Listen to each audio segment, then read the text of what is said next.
Nope. I still have more questions. You didn't tell us what you do, like, for fun, games, Recreation. recreation, relaxation. It's not all about work. Alright. I might step on some toes here. Probably will. You might want to cut this part of the tape in.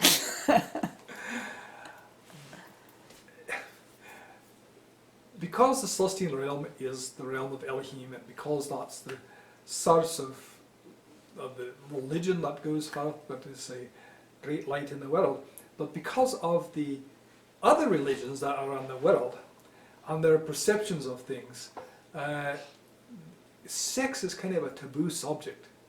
And I know it hasn't changed from when I was in my Arizona until now. The things say, don't talk about sex or politics. Those are two things you don't. Well, we don't have a lot of politics up here, but we do have a lot of sex up here, and that is really one of the greatest forms of recreation. So, but it's not. It's sex within. There's no promiscuous sex. It's only sex within marriage, but it's part of the creative process. So, if I'm assigned to create a plant, as an example, besides all the knowledge that I have, I also have to have sex. They are connected. Sex is a creative process. It's part of your Vim energy center, which is a creative energy center. And having sex with your wife,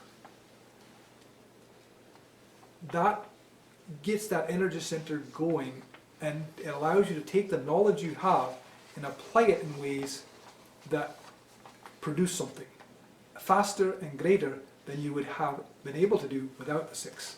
So sex is actually a part of work, but it's also a recreation at the same time. So it's a wonderful thing because you get to have multiple things from multiple benefits from it. But again, you may not want to put that in your tape because most people are not going to understand that. They're not going to be able to accept that, unfortunately. But when it comes to that too, I should say that all types of relationships exist up here. So for instance, I have my wife Sanine. We also have a wife Alana, who joined us some years ago, and that is we are a triplet, if you will. We are Philos, Sanine, and Alana. And I will say that Sanine and Alana are together much more than Philos, Sanine, and Alana are together. They like each other's company a lot, and I am more intellectual in things. Not that they're not very intellectual too, because they are, but they just spend a lot of time together. They do a lot of more creative things, and yes, they have more sex together, but so do other people. There are lesbian relationships here, there are gay relationships here, there are polygamous relationships that are more than just 3. There's sometimes there's 5 people in a group. But the one distinction is that if you're going to be creating anything, and this is a very important distinction, if you're going to be creating anything, like a plant or an animal, or anything that's going to be alive, you have to have a male and female energy there. And I'm not just talking about a gay person who feels that they're female or a female person who feels that they're more male. That's not the type of energy I'm talking about. You literally have to have a male or female physical person. So if you're in a relationship, just 2 people, and you want to also create things, then those 2 people have to be a physical male and a physical female. They can, in their sexual games, they can change roles if they want. The man can become a woman and the woman can become a man, and they can physically appear that way for their sexual proclivities and fun. But the reality is they physically have to be a male or female to be able to create. Now, if someone says, well, I'm a lesbian or I'm gay, that's fine. You can be lesbian and gay, and you can be in the Celestine kingdom, and you can gain Celestine energy, you can do a lot of things, but you cannot create if that's the only kind of relationship you have. So what happens here is that many take on another partner of that other sex. So for instance, if you have a lesbian couple, they will also incorporate into their marriage a male as part of their marriage, and it'll probably be a very male is very soft and very energy is very resonant with them as women. And it's the same thing for if you had two gay gentlemen, they would have a woman who would become part of their group, and she would be very resonant with them as men, even though she's a woman. And you can have larger groups than that too.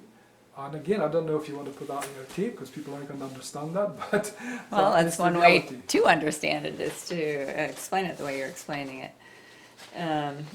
What about like games? Just Sex like games? that's, we were away from sex for the time being, and just like I think we you have. don't understand how much sex takes place in this Celestine.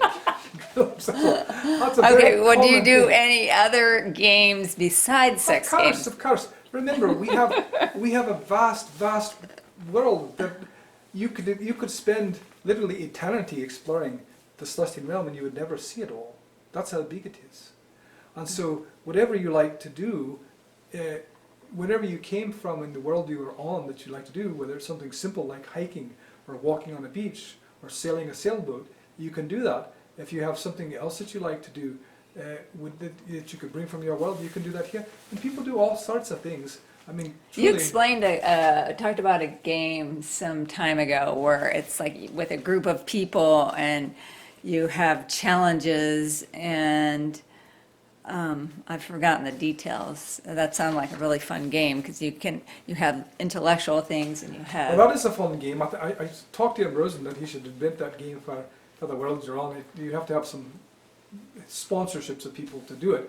But yes, so what we do, that's a game where there's 5 levels to it, and you start with no, take it back. The 5th level is only if you succeeded the first 4 levels. So you start with 4 levels, and you start with choosing opponents. And normally, so for instance, see in the other world when you have a competition, it's like a competition of fairly equal. So if it's a mental competition like chess, then you have 2 chess players who are similar in abilities. If it's a physical competition like gymnastics, then you have 2 people who are physically similar in their abilities for gymnastics. This game's not like that at all. That's what makes it very fun. In this game, what we do is first you get to decide who's going to go first, and second, and third, and fourth. And there's 4 things they get to choose. So the first person that gets to go first, they get to choose a type of competition. They don't get to actually choose the specific competition, but they get to choose a type of competition that is one of their strengths. So for instance, say you have a person, they're a big, bulky, muscular guy, and they're really good at things that require physical strength. So they're going to say, okay, my category is physical strength. And then the other person that they're going up against to say, well, they're a little weak and they're not strong physically like that, but they're very good with skills like archery or horseback riding or something like that. So they're going to say, okay, I am choosing skills. So there's 2 things together: physical strength things and skills. Okay, and then the other person comes back. They have another choice to say, okay, I know this person over here is a prude, so I'm going to say that we have to perform our test naked. They have prudes in the Celestine Realm. Not as much like you have here, but they have some that don't like to be naked all the time in front of public and people. And so, anyway, so now we have physical, skill, and naked. And so then the second person gets to choose the last category, and they say, okay, physicals, so what am I, okay, I know I am a really good swimmer, but that person, because they're big and bulky, they're probably not a good swimmer, so I'm going to choose that it has to take place in the water. So now you've got those categories, and now it becomes the task of the judges who are going to judge this competition. They have to come up with a specific challenge that meets those 4 criteria. So they have to come up with something that requires physical strength, but also requires skill, is done naked, and done in the water. And they have to create something, something that doesn't exist. Challenge. This is a challenge that incorporates those things. And then the two competitors go and they do it. And then they see who wins. And that is very fun because it's never the same thing twice. It's always something different. And it allows people who would normally not be able to compete with each other because they're very different physically, stature or mental abilities or whatever, to actually compete because they're having to each have some of their skill involved. Well, that brings me to the question, you talked about a really bulky, strong person and a wimpy person. Who would want to be wimpy? I mean, are They're not. I just gave that as an example okay. to show example. There's nobody who's wimpy here.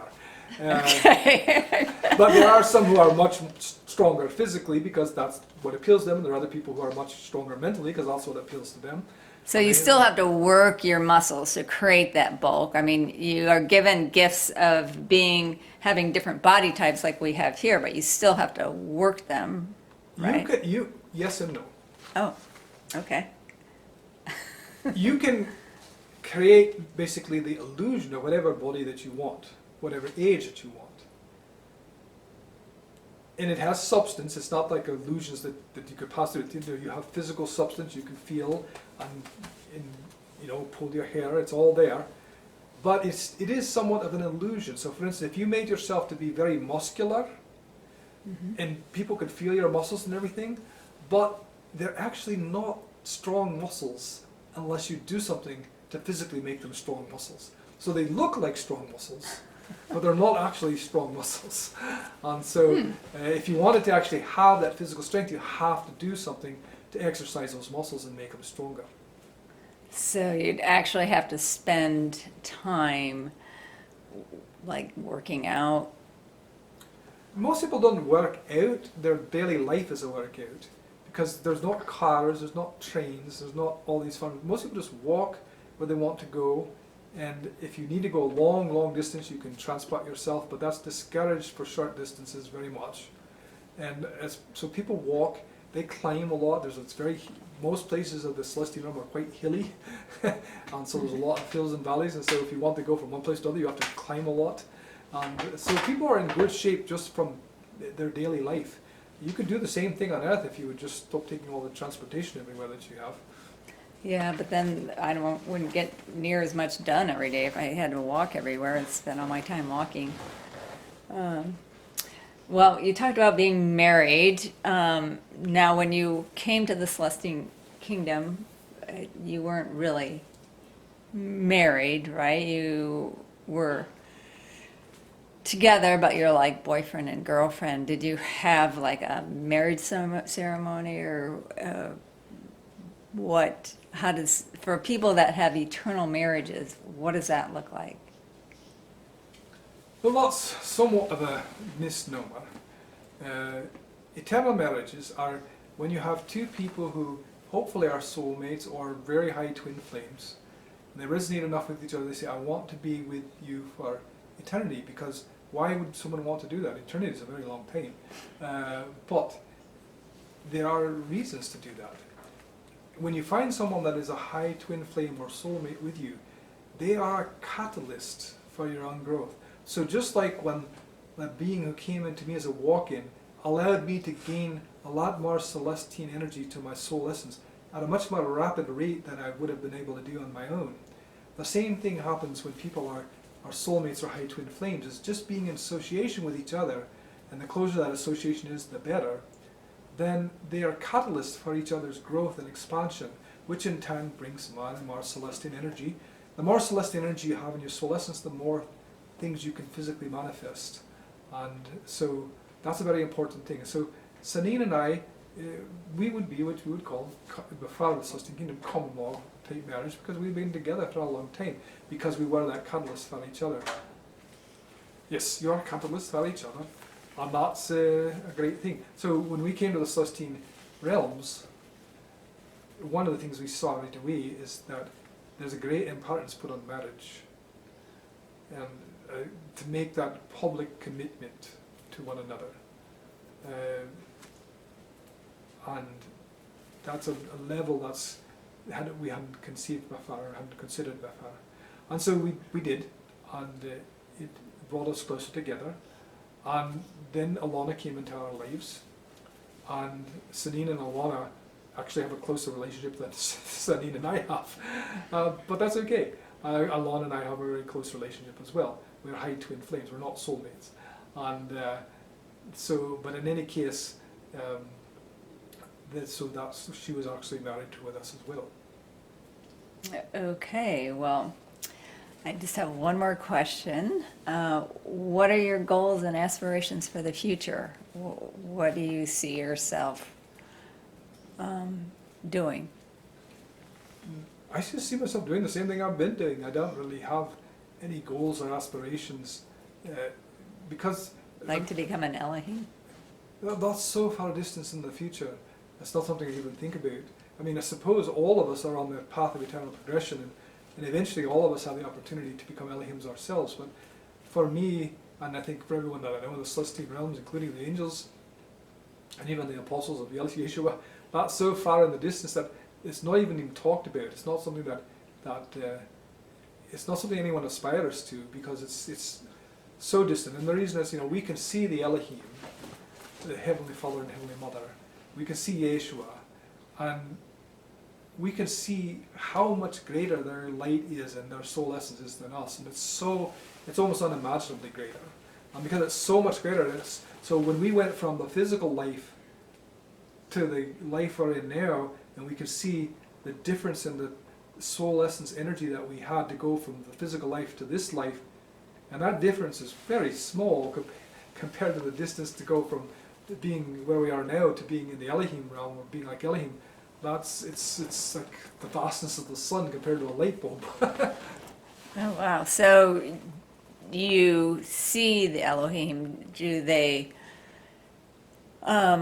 interact? Do you interact with them? Or how does that work? I know they have their own realm.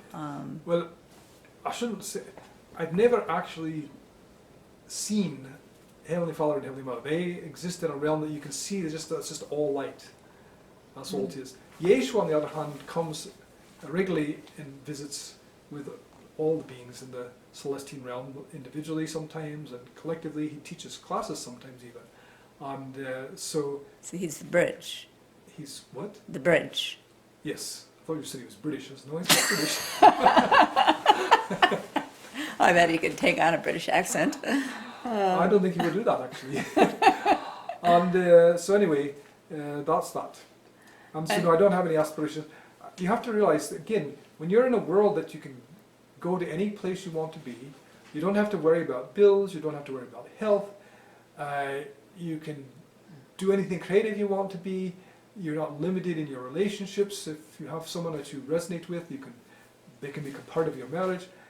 So there's no thing that you're ever getting bored with anything.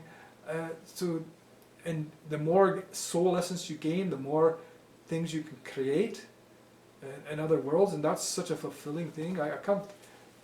My aspiration is just to get more soul essence so that I can do greater things and can I communicate with more people at the same time, that I can create greater life and life forms and planets, and that's good enough.